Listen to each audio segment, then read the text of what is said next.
আজকে আমরা আবার চলে এসেছি শর্ষুনা ব্যানার্জিপাড়া বাইলেন মা তারার মন্দিরে আর মাতৃসাধক খ্যাপা বাবার কাছে।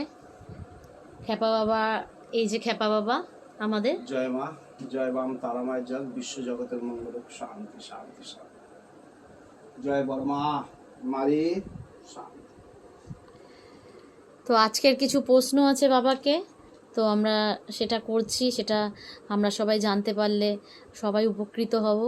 আর আপনারাও যদি চান উপকৃত হতে, আপনারা আসতে পারেন বাবার কাছে। আমরা বাবার শেষে বাবার ফোন নম্বরটা দিয়ে দেবো, আপনারা যোগাযোগ করে নেবেন।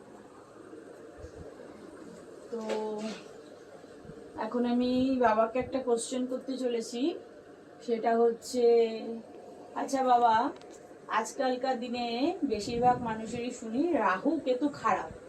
তো রাহু কেতু খারাপ এই জিনিসটা কি? রাহু কেতু খারাপ হলে কি হয়? আপনার কি এই সম্পর্কে কোনো ধারণা আছে?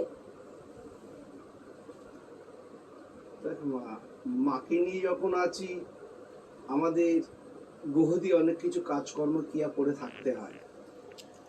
বিশ্ব ব্রহ্মাণ্ডে 9টা গ্রহ, ঠিক আছে? 9টা গ্রহ দেবদেবতা সব আলাদা। অর্থাৎ গ্রহরাজ যখন কোনো রকম মানুষের মধ্যে প্রবেশ করে যায়, তার তখন অনেক রকম গ্রহ আছে। শুভ গ্রহ, কোনো গ্রহ আছে অশুভ গ্রহ। এই অশুভ গ্রহগুলো যখন মানুষকে গ্রাস করে, তখন তার অনেক রকম বিপদ আপদ হয়।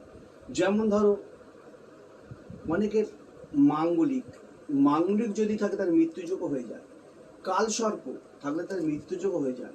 রাহু, তার যদি কিছু থাকে, তারও অনেক কিছু হয়। যেমন রাহু কেতু যদি খারাপ থাকে, শনি যদি খারাপ থাকে, চাকরিতে বাধা আসবে, ব্যবসায় বাধা আসবে, বিয়ের জায়গা বাধা আসবে, সন্তানের জায়গা বাধা আসবে। এমনকি তুমি যে কোনো কিছু ক্রিয়া কাজ করতে যাও, ভালো কিছু তোমার হওয়ার জিনিসগুলো হবে না, এই রাহু কেতু আর শনির জন্য। আর কালসর্প যদি থাকে, তোমার কিন্তু মৃত্যুযোগ পর্যন্ত হয়ে যেতে পারে। কালসর্প পর্যন্ত কাটাতে হয়। গুরুচণ্ডাল দোষ থাকলে অনেক কিছু হবে না। এমনকি তুমি যদি কোনো দেবদেবতাকে মেনে রাখো, আমি এই কাজ হলে ওইটা দেবো, সেইটা দেবো, তুমি যদি তাকে না দিয়ে যদি কিছু ক্রিয়া কাজ করো, সেগুলো কিন্তু ক্ষতি। তুমি কোনো, অনেকে আছে আজকাল হাজার একটা দেবদেবতাকে মেনে রেখেছি, আমি মা এই কাজটা হলে আমি তোমাকে কাপড় দেবো কিংবা ফল দিয়ে পুজো দেবো, তারা কিন্তু এগুলো দেয় না। তারা এখানে আছে, তখন সাধনায় বসে জানতে পারি তাদের এই মানত আছে।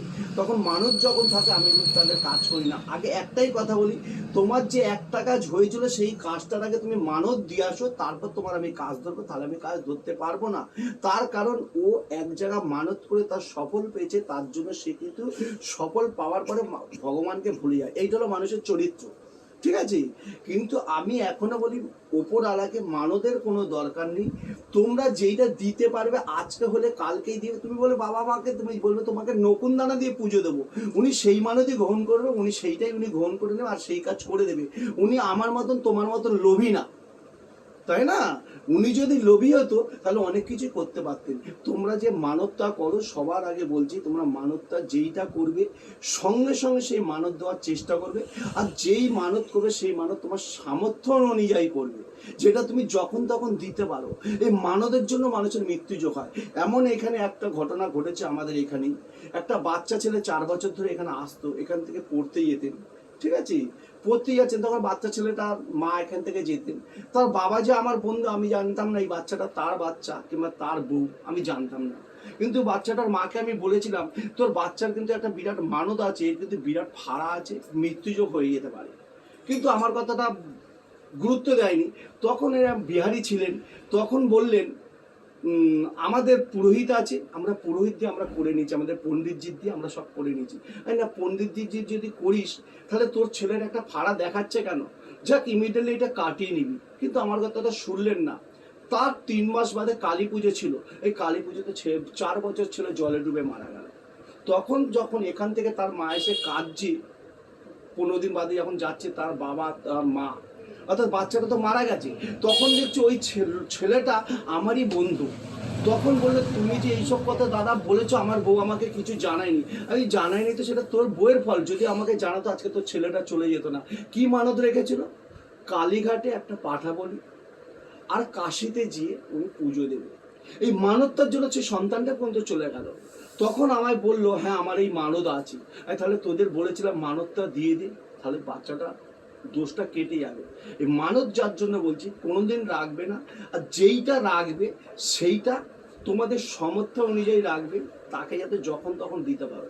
আর রাহু খারাপ হলে, কেতু খারাপ হলে কি হয়, রাহু হলে তোমার যে কোনো জিনিস তোমার আটকে যাবে, এমনকি সংসারে থাকবে তোমার যে কোনো ব্যাপারে তোমার ঝগড়া ঝাঁটি অশান্তি হতেই থাকবে।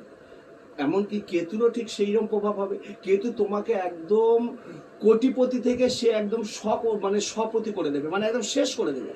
যাকে রাহু কেতু গ্রাস করেছে সে পুরো শেষ হয়ে যাবে। অর্থাৎ রাহু কেতুর জন্য অনেক জ্যোতিষতান্ত্রিকরা আছেন, তারা কি করেন, পাথর দেয়, বিপদের জন্য ক্যাটসাই দেয়। আমি তাই বলি এইসব না দিয়ে তোমরা ভালো কোনো জায়গা যাও, এর বলি আছে কিছু, চাল কুমড়ো, শশা, কলা আর নিজের দেহের রক্ত, এইগুলো দিয়ে তারপর যেমন রাহুর ইষ্টদেবীটাকে ছিন্নমাস্তা, ছিন্নমাস্তা ধাতু কি, সীসা, অর্থাৎ সীসার জাল কাঠি তোমার পড়তে হবে কিছু নিয়ম অনুযায়ী। এইটা পড়লে তোমার রাহু কেটে যাবে। আর একটু রক্ত দিতে হবে। তোমাদের যদি প্রয়োজন হয় আমাকে ফোন করেন, আমি ডিটেলসে বলে দেবো। তোমরা এইটা পড়লে রাহুর দোষ কেটে যাবে, তোমার কোনো পাথর করতে হবে না। পাথর শুধু জ্যোতিষদের টাকা ব্যাপার। আচ্ছা, 1 নম্বর তোমার কেতু, কেতুর দেবীকে অর্থাৎ ধূমাবতী, ধূমাবতীর বাহনকে, ধূমাবতীর বাহন হলো, ধূমাবতীর বাহন হলো কাক। অর্থাৎ কাক যেখানে বসে মানে কাক যেখানে বাসা বাঁধে তার কুঠির দিয়ে একটা কবচ করতে হবে, ঠিক আছে? সেই কবচের নিয়ম আছে, মন্ত্র আছে, করে ওইটা পড়লে তোমার কেতুর ডিস্টার্ব চলে যাবে। আর শনি খারাপ, শনির ধাতু কি, লোহা, শনির ধাতু লোহা।